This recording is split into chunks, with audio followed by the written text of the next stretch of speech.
Good evening, everyone. This is Jay Simmons, the founder and president of Mach 30, and this is the May 2014 Reports Hangout. I'm joined this evening by board members and volunteers from Mach 30, including Aaron Harper, wave for us, Aaron, Rebecca McGrady, Greg Moran, Howdy. and our ever-silent partner is Julie Fowler. Thank you, everyone, for attending, and for anyone out there watching, thank you for joining us.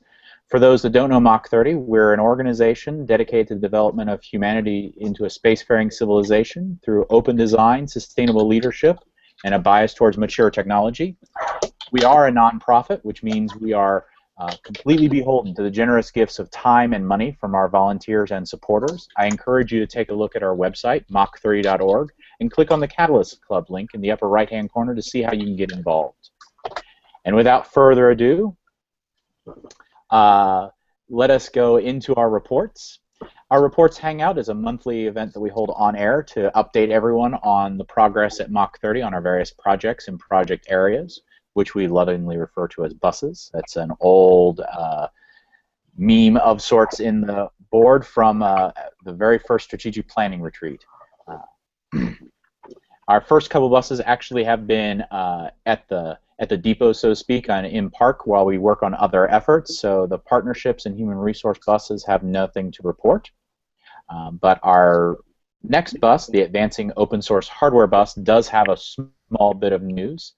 This bus is our project area for our efforts to support the entire open source hardware movement. We are a small piece of that larger community, and we feel that a rising tide helps all ships, so where possible, we support that movement. In particular, we attend and present when possible at the Open Hardware Summit, and we run the Open Design Engine. This month's report is about, actually, the Open Hardware Summit. They've just announced this week, which we heard previews about last month, that the 2014 Open Hardware Summit will, for the first time, be outside the continental United States. It will be in Rome, Italy this year, aligned on the calendar to be up next again, up in time against the Rome Maker Faire. So it'll be a lot like when it was in New York, Greg, when we got the chance to go to the Maker Faire in New York. Which, that's all very exciting, and also a lot of folks come in from Europe to attend the Open Hardware Summit, so I know it's more than their turn. This is like the 4th or 5th summit, and we've made all the previous years. So I get how the folks over in Europe are like, hey, it's our turn. But I do want to point out, from our planning purposes, I think it's going to make it a lot harder than it has been in years past for us to send representatives. This is a pretty big deal conference for us because it is such a seminal conference for open hardware. So I'm sure there'll be a lot of discussion at the annual planning meeting about what we can and cannot afford to do about it. It may very well be one of those things we have to let go, but we'll see. So that's all I got on that, and it is at the end of September. There's a link in the minutes to the actual announcement page with all the full details about the event. Is there any provision for attending virtually? They have often, though not every year, they have often run live streaming webcasts. In fact, one year Maureen was able to watch quite a few of the presentations over the webcast. Was it 5 or 6? I think it's 6 hours time difference is going to make that a little more challenging. I mean, we've had meetings with folks overseas just to see what other open source space people are doing without doing any technology transfer, just to see what kind of projects they like to work on. And trying to arrange meetings across that many time zones can be difficult. So, and it depends. And I haven't heard whether or not they'll have plans to do that again this year. It's been a kind of intermittent thing based on sponsorships and availability of bandwidth and resources. Yeah, I was thinking though the other direction. I think Edward Snowden at TED. Yeah. No, I'm sorry, I didn't pick up on that. I have the very first year. I think we had 1 or 2 presenters that came in virtually. When Greg and I were there the very first year in New York, I think 1 or 2 did that. But I don't think I've seen that since, if I recall correctly. Okay.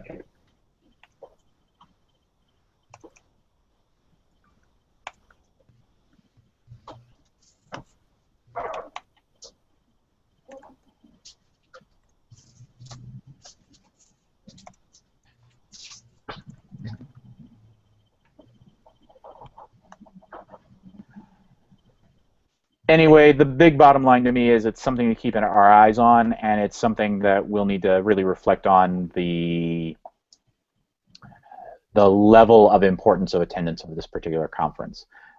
The expense to go to Europe is much, much higher. So just be something that we'll have to work on. But that's a good point, Aaron, in terms of participation. The other thing, actually, I just remembered was it may be one of those things where it might be cheaper for us to send promotional material and not a person. So to buy a sponsorship and include a little flyer about like the ITAR EZ or something like that. That might not be a bad idea, especially considering that anything under ITAR would be of fairly strong interest regarding technology transfer to foreign nationals. Well, and I'd really hope that we'd be able to that we would be able to submit and get more time to do a direct follow-up on last year's export control presentation that I did, and actually be able to present the work to date in the last year on the ITAR EZ and on organizing export control policies. Right. Is this something where we could possibly reach out to other open source hardware folks in other nations to address their equivalent, their export controls? I don't know yet. That's a very good question. The short answer is I just don't know yet. Yeah, we're still so early in the process here in the States mm-hmm. that I don't know. I don't have any idea how the other nations' regulations work. Right, I don't either. But the folks, well, not much anyway. But the folks in those nations might be, good point men to handle those things, and kind of plant this. The Rome meeting might be a good time to plant that seed. Aaron, you're making a lot of assumptions. However, with first of all, that there's open source hardware groups in other countries that are dealing with export controls, and then secondly, they would want to talk about it. True. There's probably just as many folks oblivious as there are here in the United States to even what that means, and even that there are such things as export controls. Yeah. But because of that, it's also very likely that somebody overseas is just as likely to get butt by export controls as we are. Well, and I think so to kind of pull back for a moment and make sure we don't get lost down the rabbit hole, because this is just the first report, right? I think this is a very good topic for the Export Control Task Force to discuss. I think Greg's right. There's a lot of assumptions there, but I also think that based on the reaction I got to my presentation, it was all of 6 minutes long at last year's summit, that when people get reminded about this as a topic and the very real risks that are involved in putting your head in the sand, that they do get interested fast. Yeah. And one might as well take the opportunity when there's going to be a far larger European contingent to feel out, are there people that are in a position organizationally and project-wise to take an active role like we have in Europe. Mm-hmm. That's a good time to see whether or not there are people like that. Exactly. But not to force the issue. I think one of the things that we have to be very cognizant of is that we do tend to get a little ahead of the curve on things like this. And if other people are not ready, we have to let them move at their own pace, as long as we can continue to make enough traction on our own that we don't get held back by our inability to act. Right, and that's why I said plant the seed and not actually. No, and that's a great way of putting it. Absolutely. Right.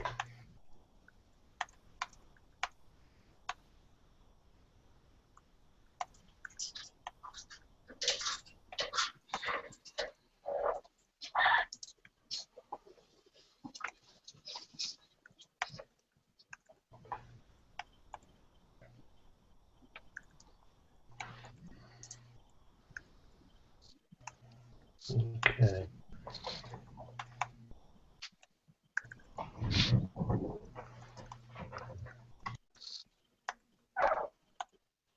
All right.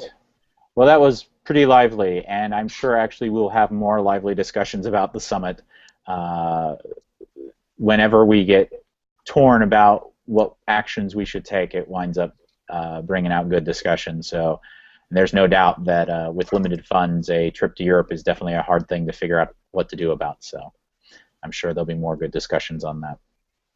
The next bus actually is the export control bus. For those that are not familiar with export controls, there are a series of regulations. We're focused on the U.S. versions of them, but there are similar regulations in other countries that control what technology can be shared with foreign nationals. And the idea here is to protect weapons technology so that it doesn't fall into the wrong hands. Unfortunately for us, missiles and rockets look an awful lot alike, both structurally and legally. And so much of the work that we want to do in spaceflight has to have some often substantial restrictions on how it can be shared. The Export Control Task Force is our standing body to look at how can we share as much as is legally possible while not sending anyone to jail. And I think I started mentioning this last month, but this plan is now going full bore. I'm very excited to report that the ITAR-EZ document, which is kind of it's the equivalent to the 1040 EZ, only for one of the export control laws called ITAR. And if you know anyone in the space business, you'll know that is a four-letter word in all connotations. And basically the idea here is to have a form that is more readily accessible for folks to be able to go down and see, hey, is what I'm working on something that I need to protect because of the ITAR regulations. And the sample document, the plan to share the sample document of that with the Department of State is going full bore. Oh no.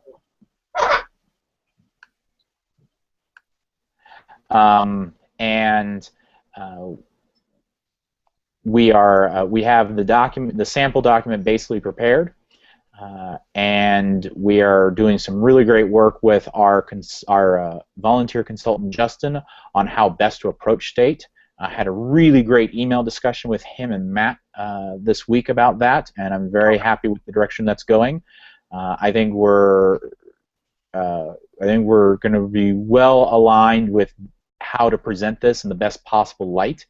As I said to the ECTF at this week's meeting, this is in state's best interest as well as our own. They have no interest in a bunch of people randomly publishing things that shouldn't be published any more than we have interest in going to jail.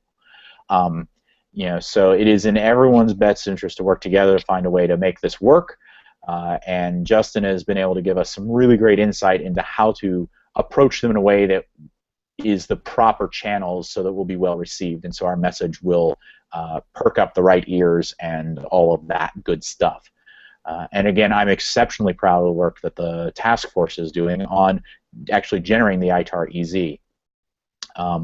Having taken enough time to look at the actual federal regulations with respect to ITAR, and to have my eyes glaze over repeatedly, and then to be able to turn around and look at the ITAR-EZ, and I'm pretty sure I can answer this question. Yeah, I know that. Okay, I can tell this is not okay or this is okay.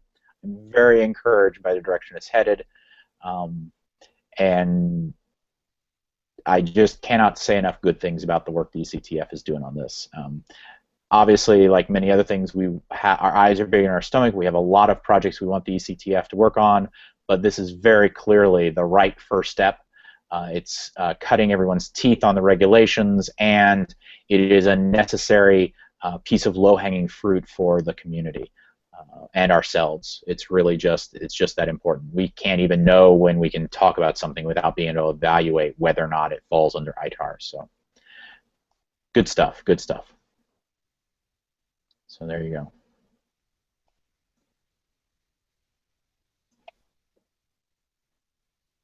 Questions or comments about that?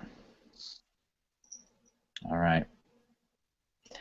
I got one more report to give myself, and then I'm going to get to turn over the floor to some other folks, so folks can hear someone other than me yak for a little bit. But that last report is a really tiny thing about the Shepard test stand. Most of the development work on that is on hold while we focus our engineering volunteers on the ground sphere ground station, but I took a small attack of opportunity, as the D&D folks would say, this week. There was the Make Magazine Maker Faire folk were holding an Arduino contest. Basically, the idea was they wanted to find unique and replicable projects which used Arduinos in some fundamentally important way to the project. And when I saw it, with the prize being a round-trip ticket for 2 to Maker Faire Rome, which to me sounds like a round-trip ticket for 2 to Open Hardware Summit. So I thought, what better example of a project that uses an Arduino, is replicable, and is novel than an open source spaceflight hardware rocket test stand. And so I submitted Shepard. They were actually supposed to post the, thank you, Aaron gave me a nice thumbs up. I don't know if everyone saw that on the video because he's muted. Wow, I got double thumbs up. And they were supposed to announce the winners yesterday, but I've been looking anxiously just to find out who did win, just out of curiosity, because I want to see what other cool Arduino projects are out there. And I haven't seen hide nor hair on any of the Make Magazine communication channels that I observe mention of the contest since the day it was getting ready to close when I entered for it. So we'll see.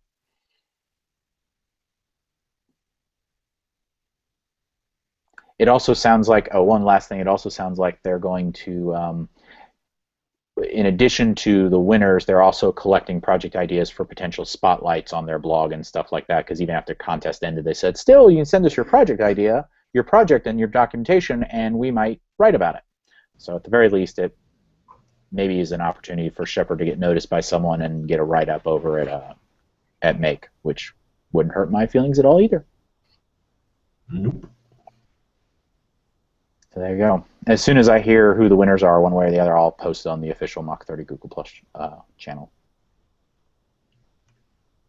So there you go. That's all the reports that I'm going to yak at for a moment. I'm going to turn the floor over now to Greg and Aaron to talk about the Ground Sphere project as part of our open source spaceflight hardware project incubator, which is where project ideas start off until they mature to a point where they can spin off on their own project like the Shepard test stand. So start, I think, with maybe, Greg, do you want to start briefly and then turn it over to Aaron, or the other way around? How do you guys want to do this? Aaron, if you want to go ahead and start. I don't have much addition. Okay. Administratively, there's not a whole lot going on. The one enabling piece, the satellite simulator has been repaired. The flash memory in the microcontroller lost its cookies, and we are now back up and running. So lab tests can and will commence, followed by field tests. And there's been a couple minor design changes which make the fit and finish much better. One is using a ferrule, which is basically a crimp around the conductive thread to keep everything bundled and make it easier to lock down. And the other, instead of using a straight line connector for the SMA, which it has to be kinked over in order to make it fit, which is a really, really bad idea, I have now replaced these with a right angle connector instead. And everything fits in the case beautifully with no interference. That's about all that's going on that particular project. Do we have an ETA on testing? Testing will start on Sunday. I'm going to be doing lab test and posting on Sunday. I have to see what the test range looks like before I do field test. We've had some very odd weather, which has been very regional. So, you know, it's like 2 streets down, their yard is soupy and mine's bone dry. God, if you don't like the weather, just cross the street. That's even better than Florida. Yeah, yeah. But so I have to figure out what the test range looks like before I can really um, figure that one out. But the plan is lab tests are going to be done and posted on ODE on Sunday, and also by Sunday I'll know what the range looks like, and I'll post results on our G Plus channel. Excellent. Cannot wait. I really am very, very excited to see test results. Oh, I yeah. mean, it's always fun to see the demos, but the engineer in me just really wants to see numbers. Oh yeah. Especially speaking of numbers. Use that as the transition. Go ahead. Oh yes. No. Speaking of numbers, there was a oh God, what was his name that did the computer modeling. Oh, David, over at Club Siberia. Exactly. Once we got the bugs worked out of the model and figured out and how to apply all the things and have everything the right size, the resulting pattern was precisely what we expected. And in fact, his model is a little more optimistic than what I had in the what do you call it in the link budget. So we're actually sitting pretty, and it'll be good to get out and do a field test and verify at least the numbers on the calculation, if not necessarily the model right away. That's pretty cool. Mm-hmm. I did not follow all of that in your all's chatter on G+, but I'm very excited. It was cool to watch what I could see of it, and then even more exciting is to hear that all the numbers came back so well lined up with our other calculations. That's good stuff. I'll be honest with you. A lot of the black magic of antenna design was I took a little bit of that on faith. I verified a little bit and said, okay, he probably does know what he's talking about. Because the egg beater design is a ham radio design, and they said, okay, it does this pattern. It's really nice to see once the measurements were plugged in to see the exact pattern from outside. Yeah. What was that you said, Greg? A single point of data does not a trend make? Exactly. It's my favorite quote. Yes, indeed. Well, very cool. Well, I am looking forward to Sunday. Mm-hmm. Aaron, we'll talk a little bit more about this at the Engineer Speak Hangout, but I'd like to see the work that you did added to the ODE site. Oh, yeah. All right. All right. So I think that wraps up things on GroundSphere. Our next bus is the events bus, and this is the project area where we do all of our planning either for events we are hosting ourselves or for major attendance at events. So when we are running a booth at a conference or sending a small army of our volunteers to attend a conference and capture as much knowledge and interaction as possible. Versus like if one person just sneaks into a conference as an attendee, takes some notes, and comes home, it's not really an events bus thing. But we have two events to talk about. The first is Aaron went and actually took GroundSphere and represented Mach 30 at the Front Range Open Source Hardware Symposium. So Aaron, you want to tell us give us a couple minutes rundown on how that went? We are working on trying to get a write-up you did up on a blog post, so more details are forthcoming, but share a little bit of the more narrative side of things, more experiential side of things for us. Okay.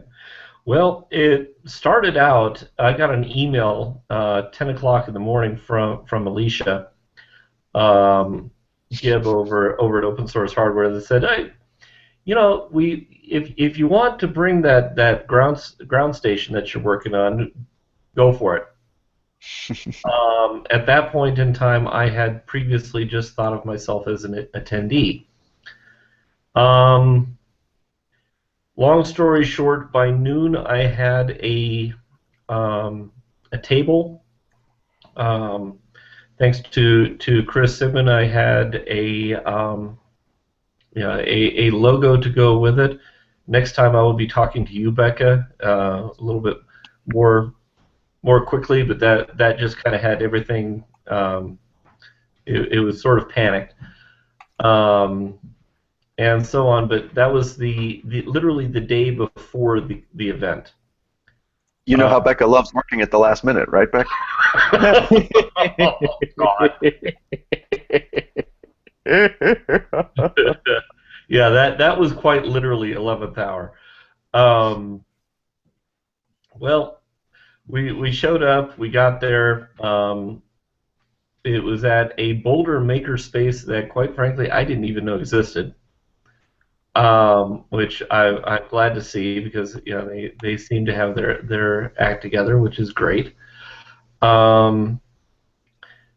We compared notes. I shared a table with a gentleman who does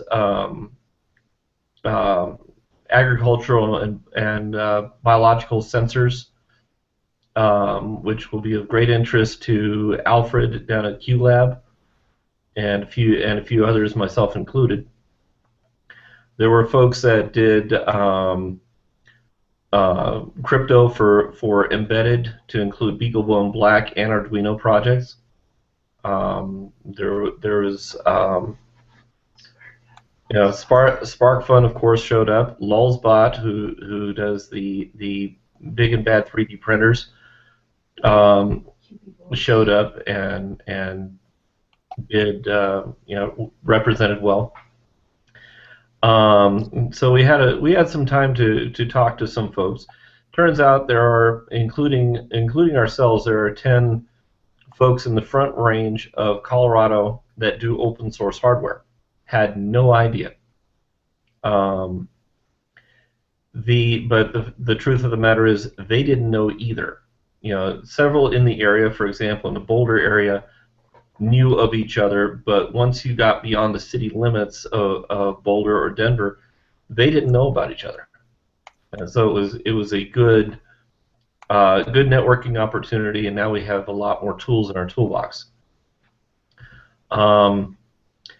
We got to after that do a Q&A panel with U.S. Congressman Jared Polis, who represents the 2nd District of Colorado. His basic question that he was fishing for was, what can government do to encourage open source hardware and the resulting economic gains? And the answer, I felt, came back loud and clear, and that was advocacy. We're not looking for tax subsidies. We're not looking for grants are fine. I mean, throw money our way, please. But when it all comes down to it, we need the ability to play on the same playing field as the big boys. We need to be evaluated on the same basis and be able to bid on the same jobs. Education was also educational outreach was a big one, and that went remarkably well. Beyond that, there was a lot of networking opportunities. I came home with a stack of business cards, and well, and Aaron, we've actually already gotten a contact from it. Oh, excellent. Makerspace up in Colorado reached out to us on the contact page. Excellent.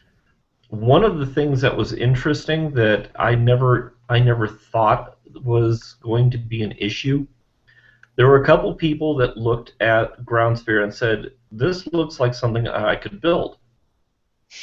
And at first they said it in a negative way, and I basically told them, hey, that's the point. Open source hardware is about folks building things and building on the shoulders of giants. And there was an older gentleman there. I never got his name, and I wish I had. He was a design engineer for Heathkit back in the day.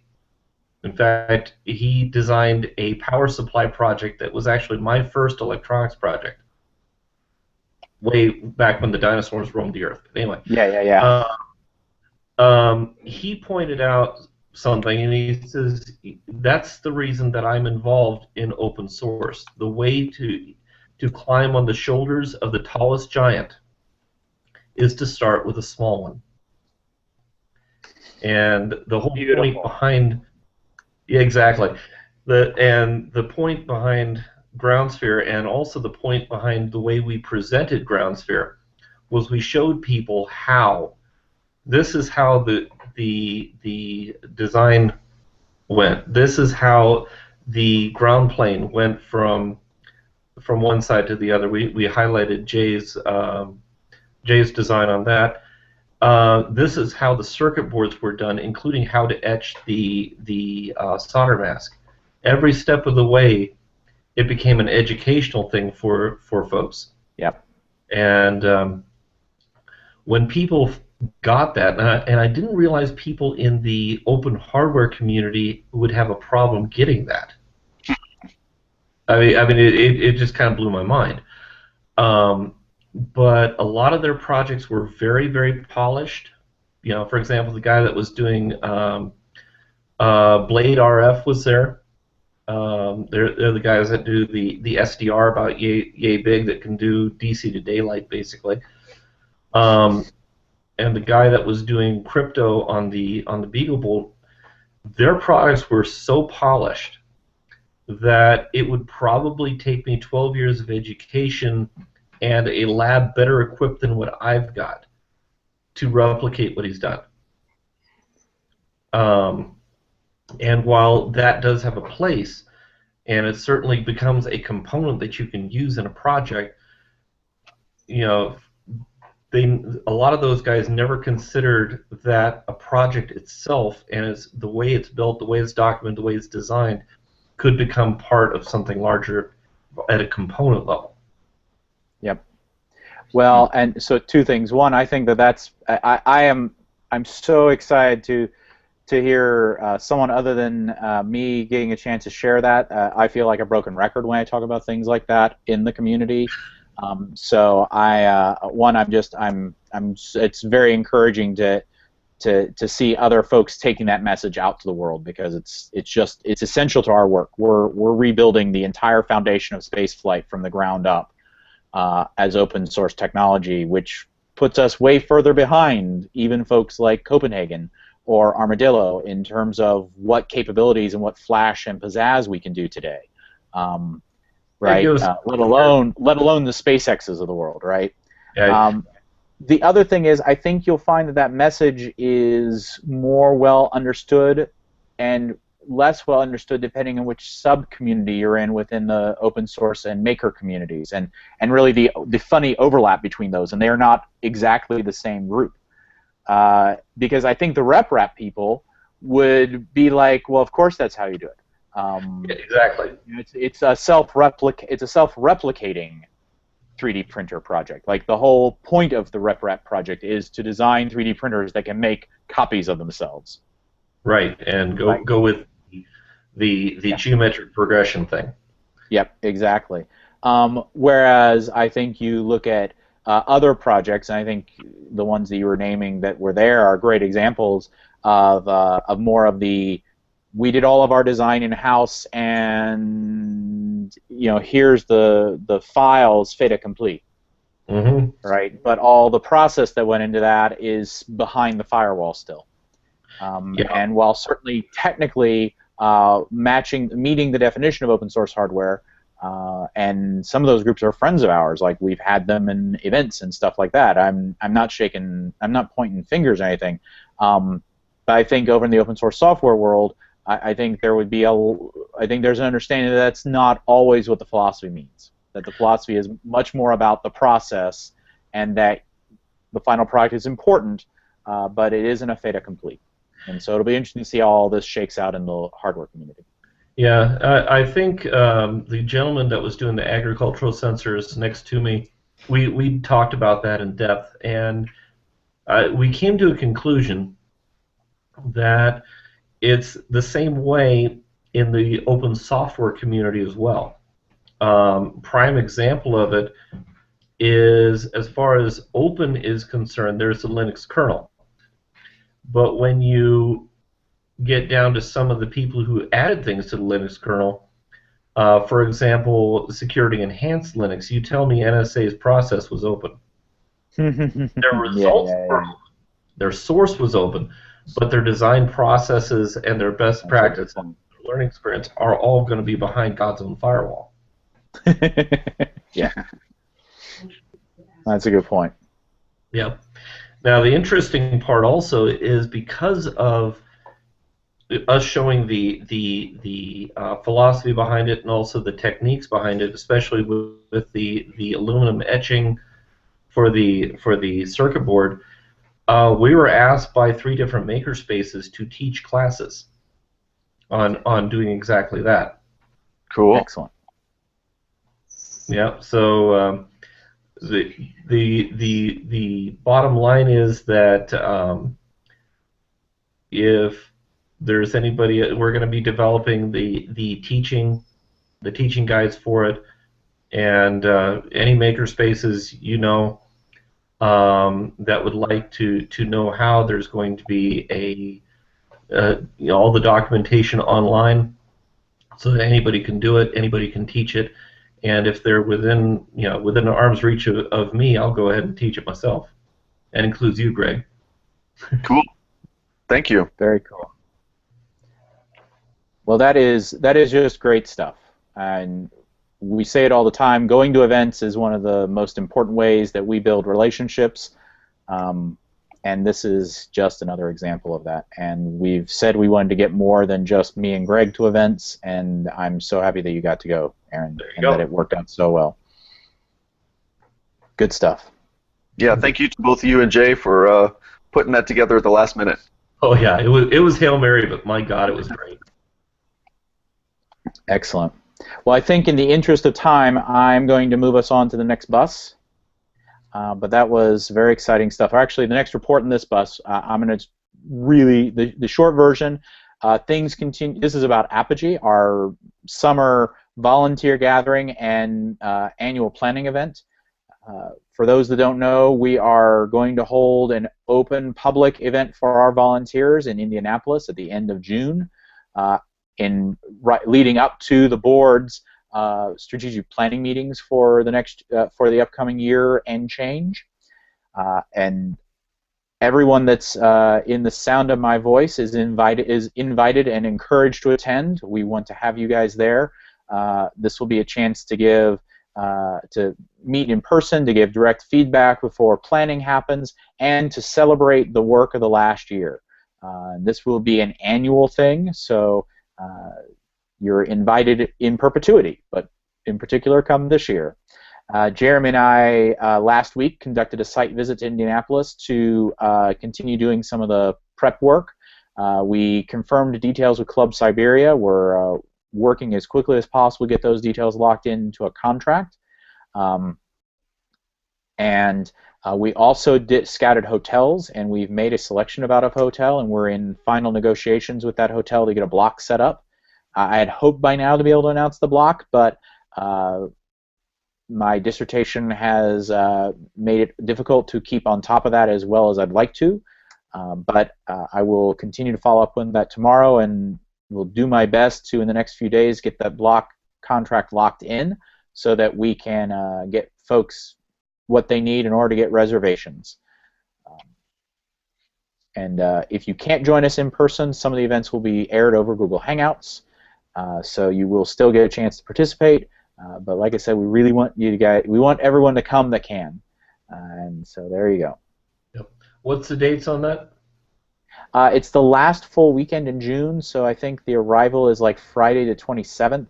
The main public event is Saturday the 28th, and then Sunday morning there will be the first planning meeting. Will actually be open to the entire volunteer community to give direct feedback about hardware projects.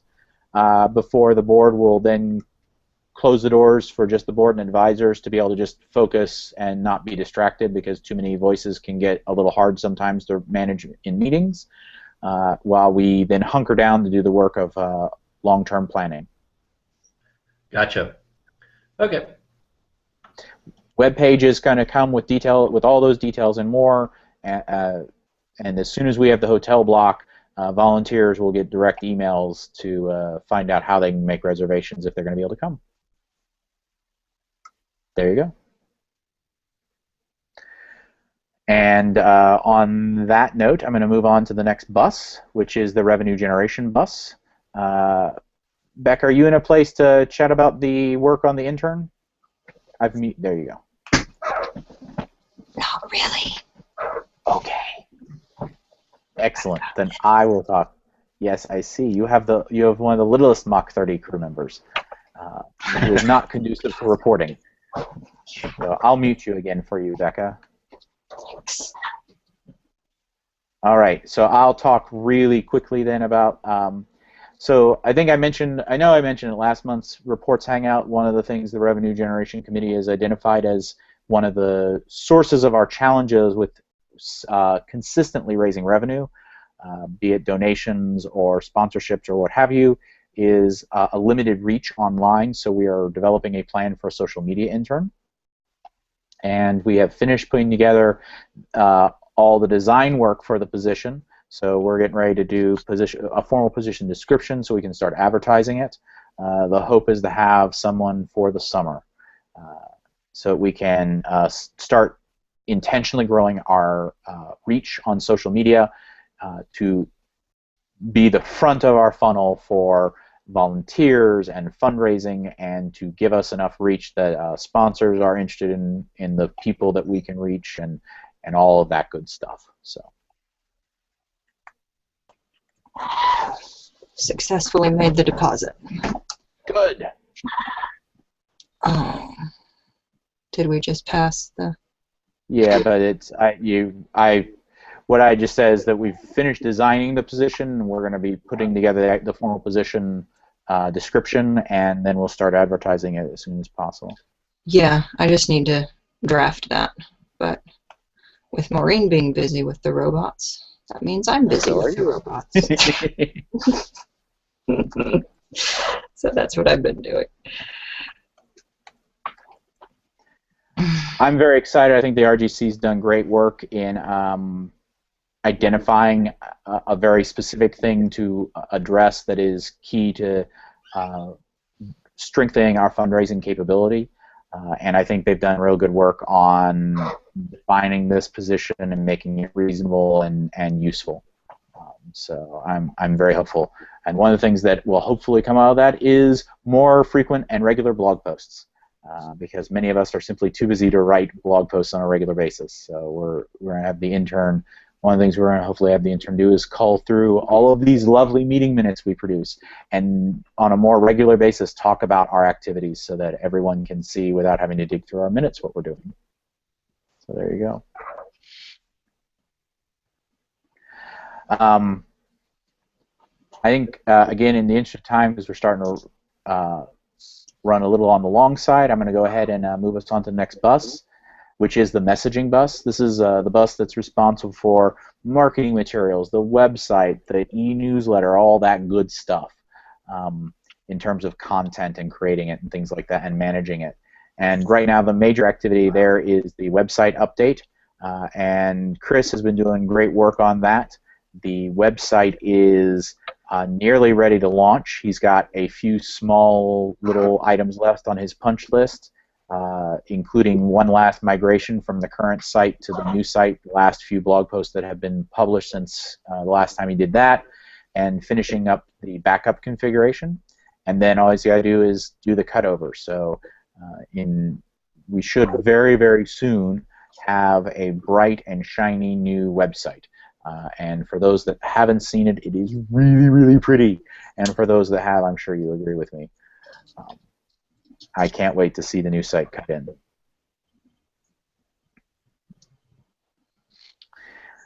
Which takes us to our last bus, which is the operations bus. This is the bus that manages the day-to-day business of running Mach 30 as an organization. So it deals with business and finance and insurance and human resources and all that good stuff. And the main activity under operations that's been going on is securing insurance ahead of selling our first kits for ground sphere.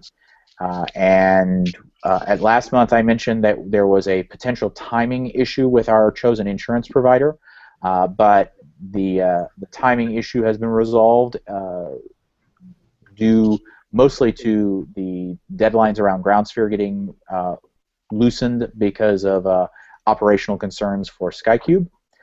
So we went ahead and told the insurance provider that we've been working with to get us some quotes.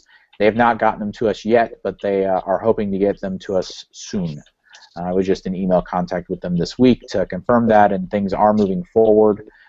But we're the smallest size insurance package you can ask for, and it's a busy time of year for them, so the queue is quite long. But we're working through it slowly but surely. So that's all I got on there. Alrighty. And that is our last bus. So that is the May 2014 Reports Hangout. Yay. I want to thank everyone that joined us on the panel this evening. First and foremost, for all of your hard work at Mach 30. The organization would not be possible without what you guys do on a daily basis. And I want to thank anyone that stops by and watches the video later for your interest in Mach 30. Again, I want to remind you to take a quick trip over to mach30.org and click the Catalyst Club link to see how you can join us. Your financial support is extremely important. As they said in the 60s, no bucks, no Buck Rogers. And with that, I will sign off for the evening. Ad Astra Precipitatum, to the stars through community. Goodbye.